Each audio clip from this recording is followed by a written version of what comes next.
Capítulo 7. Se as crianças vivem com vergonha, aprendem a sentir culpa. Queremos que nossos filhos saibam distinguir o certo do errado. Esse aprendizado vai levar todo o tempo que estiverem conosco e, quem sabe, a vida inteira. Podemos começar ensinando a nossas crianças que não devem tirar os brinquedos dos amigos, que temos de pagar pelo chiclete da loja e que colar na prova é injusto e prejudicial. À medida que crescem, nós os ajudamos a resolver questões éticas mais complicadas. Se é sempre errado mentir, como agir quando sabem que um amigo fez algo errado e assim por diante? Desenvolver uma firme bússola moral interna é um processo que dura a vida toda, mas podemos ajudar nossas crianças a começarem bem. Como ensinar a elas o que é certo e o que é errado? Esperamos que aprendam a ser boas e generosas, seguindo o nosso exemplo, mas como devemos agir quando não seguem? O que fazer quando o comportamento delas é absolutamente errado? O que fazer quando prejudicam outras pessoas e destroem propriedade alheia intencionalmente? Queremos que compreendam que não permitiremos que prejudiquem os outros ou a si próprios. Também queremos que vejam onde erraram, que sintam vergonha, que lamentem seus atos e até que sofram as consequências deles, para que aprendam com seus erros. Entretanto, não queremos que nossos filhos vivam com vergonha e culpa. Culpar e humilhar as crianças produz nelas um sentimento desagradável sobre si mesmas, que pode levar à falta de autoconfiança e uma noção generalizada de falta de valor pessoal. Por isso, não devemos usar e abusar da vergonha para manipular e controlar nossos filhos. As crianças aprendem melhor através do apoio e do incentivo, e não do castigo. Felizmente, a maioria das pessoas não tem de lidar com crianças que deliberadamente tentam ferir os outros e estragar as coisas. De modo geral, são as transgressões impensadas e não intencionais que requerem a nossa intervenção. Quando arrancam um brinquedo das mãos de um amiguinho, deixam a cozinha suja ou pegam algo emprestado sem pedir. Quando isso ocorre, é nossa tarefa de pais mostrar que fizeram a opção errada, orientando-os para que assumam a responsabilidade pelo seu comportamento e consertem os estragos causados. Estimulando o aprendizado, não a culpa. Quando nossos filhos fazem algo errado, roubar, mentir, enganar, nosso primeiro impulso costuma ser a raiva e, em seguida, imaginar o pior. Nesses momentos, é de suma importância dar a nossos filhos o benefício da dúvida. Existe a probabilidade de eles não terem compreendido plenamente as regras éticas que estão infringindo. Em vez de nos zangarmos e repreendê-los, devemos transformar esses incidentes em experiências de aprendizado. Se tivermos o cuidado de não tirar conclusões precipitadas e deixarem que nos contem por que fizeram aquilo, com certeza sairão daquela experiência com uma ideia mais nítida de tudo o que se esperava deles e com sua autoestima intacta.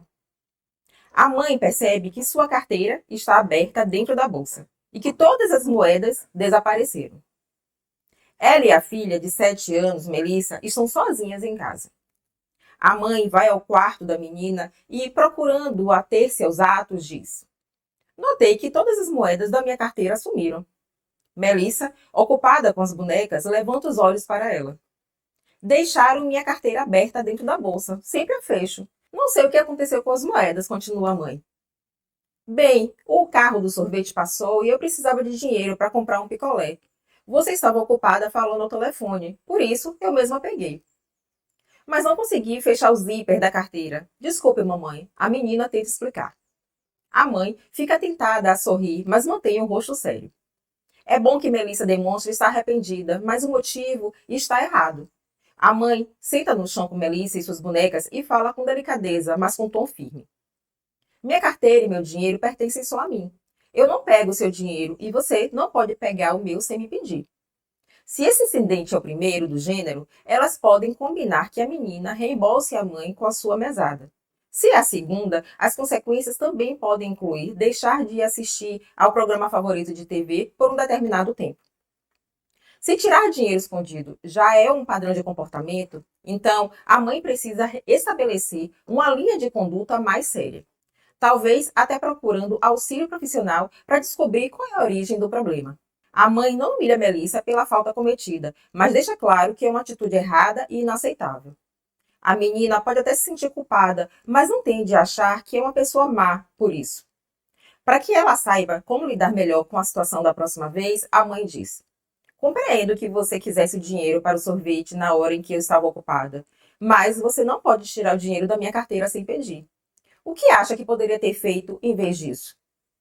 Eu poderia ter esperado, mas aí o caminhão do sorvete teria ido embora. Mas acho que poderia ter tirado o dinheiro do meu cofrinho. É verdade, assente a mãe. Eu poderia ter escrito um bilhete para você ler enquanto estava ao telefone. É uma outra possibilidade. Eu poderia não ter tomado o sorvete, Melissa sugere, hesitante e sem muito entusiasmo. Não concordo, a mãe ri e dá um abraço em Melissa. Mas da próxima vez, peça antes quando quiser dinheiro, ouviu? As perguntas da mãe são uma lição preciosa para a filha avaliar seu comportamento e refletir em como satisfazer de modo aceitável o seu desejo de tomar sorvete. São perguntas que não a diminuem perante si mesma, porque não instiam um sentimento de vergonha ou de culpa. Ao contrário, serão causa de satisfação pessoal à medida que ela assumir maior responsabilidade pelos seus atos. Que vergonha! A bagunça no quarto de Julie é tamanha que não há mais como controlá-la. A mãe dela chegou ao limite da tolerância. Com um tom de voz que pretende envergonhar a menina de 11 anos, ela diz: O que há com você? Como consegue viver dentro desse chiqueiro? Você não tem jeito. Ah, está bem, responde Julie, enquanto encaminha-se desanimada para o quarto. Ela arruma tudo, entretanto, mesmo depois de fazer o que a mãe queria, ainda acha que há algo errado com ela. Usar a vergonha para controlar o comportamento de uma criança só faz diminuir a sua autoestima. Tira todo o prazer de agradar a mãe. E a longo prazo não leva necessariamente à esperada mudança de comportamento. A mãe de Julie precisa lembrar que era o quarto que estava uma bagunça, não sua filha. Um claro, quero que você arrume já esse quarto. Transmite desaprovação e ao mesmo tempo permite que Julie preserve a sua autoestima. Mesmo que acrescentasse, está um horror, não aguento mais olhar para ele. Deixaria claro que é a bagunça que incomoda, não a criança. O direito das crianças de terem sentimento próprios. Os adultos costumam ter dificuldade em lembrar como era ser criança. Às vezes, em certas ocasiões em que nossos filhos se mostram perturbados ou zangados, temos a impressão de que estão sendo tolos ou pouco razoáveis. Não podemos esquecer que as crianças ainda estão aprendendo a expressar os seus sentimentos e ainda não são capazes de racionalizá-los ou categorizá-los.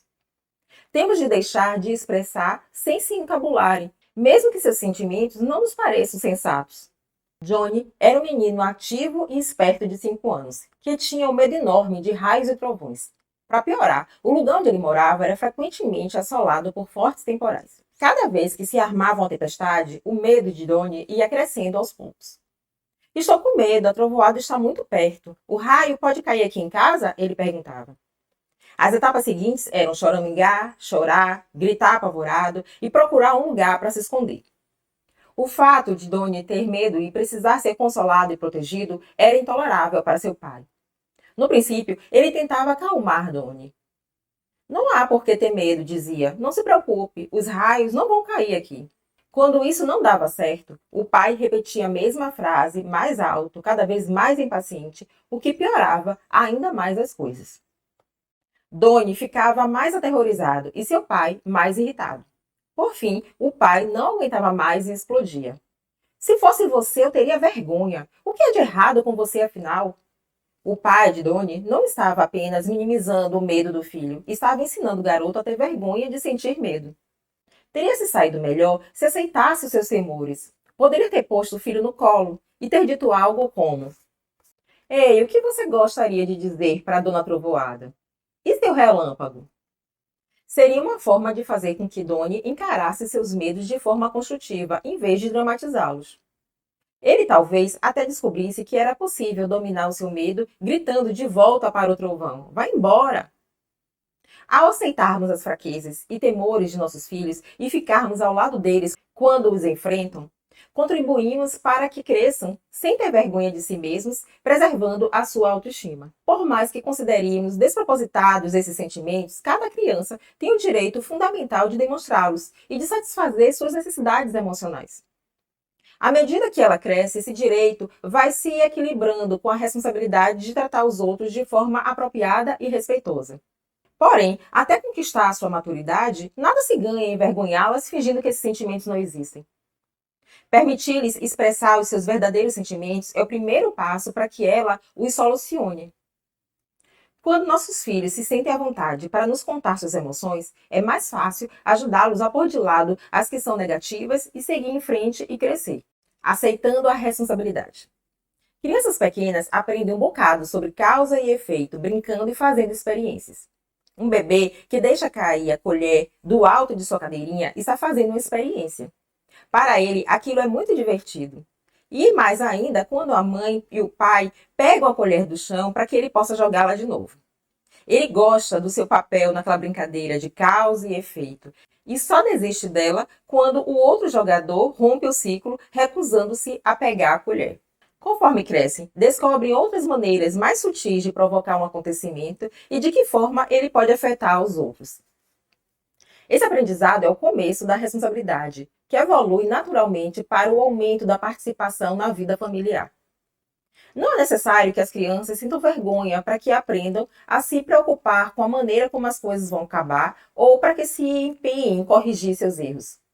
A maioria quase sempre quer agradar os seus pais. Billy, de 6 anos, estava pegando o suco de laranja na geladeira quando a caixa escorregou de sua mão e caiu no chão da cozinha. Para sua irmãzinha de 1 ano e meio, sentada na cadeirinha alta de refeições, aquilo foi uma maravilha de barulho e efeito visual. Ela bateu palmas de alegria. Billy enxergou a situação com um olhar mais maduro e percebeu a sujeira que fizera e a encrenca em que se metera. Apanhou um pano de prato e mergulhou na poça de suco de laranja. Ele esperava que o pano absorvesse o suco, mas não se deu conta de que teria que torcê-lo para que sua ideia desse certo. Ao entrar na cozinha, a mãe se deparou com o menino no meio da poça de suco. Desculpe, mamãe, disse ele. Estou limpando tudo. Ela respirou fundo antes de falar o que quer que fosse e viu que Billy estava fazendo o melhor que podia. Deixa eu ajudar você, disse ela. Foi um bom começo, mas agora é melhor a gente completar o serviço com um pano de chão e um balde. É de vital importância prestar atenção e elogiar o esforço que nossos filhos fazem para reparar uma falha. Temos de reconhecer e estimular sua capacidade nascente de assumir responsabilidades, em vez de castigá-los pelas suas deficiências. Billy admitiu seu erro e desculpou-se e tentou ao máximo resolver a questão. Talvez não tenha sido muito eficiente, mas estava na direção certa. A mãe aceitou as desculpas e a tentativa dele. Por causa disso, Billy e sua mãe contornaram com naturalidade e gentileza uma situação que poderia ser desagradável, passando pelo ciclo positivo de pedir desculpas, assumir responsabilidade e desculpar. Juntos, limparam a cozinha e intensificaram os bons sentimentos de um pelo outro durante o processo. Também temos de ensinar a nossas crianças que a responsabilidade é uma moeda de duas faces. Queremos que assumam a responsabilidade quando cometem algum erro, mas também quando fazem algo bem feito. Assim, podem tirar forças e sentir orgulho de suas realizações, o que contribui para que continuem trabalhando naquilo que deve ser melhorado. Por favor, desculpe. As desculpas funcionam como um bálsamo, ajudando a curar uma situação em que alguém se feriu. Quando, durante um jogo de queimado, Andrew, de 12 anos, jogou a bola com tanta força que derrubou um colega, correu para perto dela. Você está bem? Perguntou. Desculpe, não queria machucar você. Precisa de ajuda? Ele assumiu a responsabilidade pelo ocorrido, mostrou-se arrependido por ter causado sofrimento à menina e prontificou-se em socorrê-la. Algumas crianças, por outro lado, usam as desculpas como uma varinha mágica, como se por meio delas pudesse apagar o seu papel de causar um problema. Parecem não sentir nenhuma culpa ou vergonha. Agem como se pedir desculpas desse a elas um sinal verde para prosseguir com suas atitudes, presumindo sempre que a resposta a todo pedido de desculpas será: "Ah, tá tudo bem, eu compreendo". Quando o pedido de desculpas é oferecido de maneira descuidada ou até petulante, é preciso que a criança saiba que isso não é o suficiente. Queremos que elas reconheçam que suas ações afetam os outros e, quando fazem algo que a magoa ou ofende alguém, de propósito ou não, que compreendam como a pessoa pode estar se sentindo e admitam que são responsáveis por causar sofrimento. Isso certamente resultará em desculpas sinceras e tentativas de reparar os danos. ao contrário de um displicente desculpe. Um pedido verdadeiro de desculpas supõe assumir responsabilidade e demonstrar um arrependimento genuíno, assim como a intenção de agir melhor no futuro. Para que as crianças desenvolvam o importante atributo da empatia, nós mesmos temos de escutá-las atentamente. Quando percebem que procuramos compreender como se sentem, é mais fácil para elas tentar se colocar no lugar dos outros. Sam, de 4 anos, atropelou com seu velocípede a torre de blocos que seu irmão mais velho, Casey, construíra com maior carinho. Depois de afastar Sam do local e deixá-lo em seu quarto sozinho por um tempo, o pai sentou-se perto dele e perguntou por que destruía a torre de Casey. Sam disse que estava aborrecido porque o irmão não queria brincar com ele. Como acha que ele está se sentindo ao ver a torre derrubada? Triste e com raiva, respondeu. O pai, então, perguntou ao caçula se achava que derrubar a torre de Casey era uma boa maneira de fazer o irmão brincar com ele. Sam admitiu que não. E ele e o pai conversaram sobre melhores alternativas para atrair a atenção de Casey. O pai perguntou como Sam poderia tentar remediar a situação e o menino respondeu que iria pedir desculpas a Casey e ajudá-lo a reconstruir a torre. O irmão aceitou, com relutância, as desculpas. Como era de esperar. Não quis ajuda para reconstruir a torre, mas percebeu que o caçula estava tentando reparar o erro e, à sua maneira, apreciou a atitude. Respeito pelos outros e por si mesmos. Nossos filhos precisam da nossa assistência e orientação para tomarem seu lugar no mundo controlado por regras e regulamentos. Ao transmiti-los a eles, não se pode esquecer que vergonha e culpa são sentimentos fortes que devem ser utilizados com bom senso e parcimônia. Da mesma forma, é preciso ter em mente que atribuir culpa não promove necessariamente o comportamento desejado nas crianças. Enquanto levá-las a enxergar o seu papel e assumir a responsabilidade por suas ações, em geral, produz esse efeito. Com reforços positivos e respeitosos desses princípios, a maioria das crianças acaba compreendendo que terá de responder por seus atos. Tornam-se mais responsáveis à medida que passam a entender o que é causa e efeito. Enxergam a ligação entre o que fizeram e o que aconteceu, e mostram-se inclinadas a reparar o erro. A capacidade de prever e avaliar possíveis resultados leva tempo para se desenvolver. E esperar que isso se dê pode exigir paciência de toda a família. Conforme nossos filhos amadurecem, passam a respeitar sua noção interior de certo e errado, e a perceber que as situações tomam um rumo desagradável se suas atitudes forem equivocadas. São mais capazes de respeitar os sentimentos dos outros, desculparem-se sinceramente por seu erro ou ofensa e aceitarem ser desculpados. Isso completa um ciclo que enfatiza o aprendizado de dentro para fora, em vez de aprender através da vergonha e da culpa.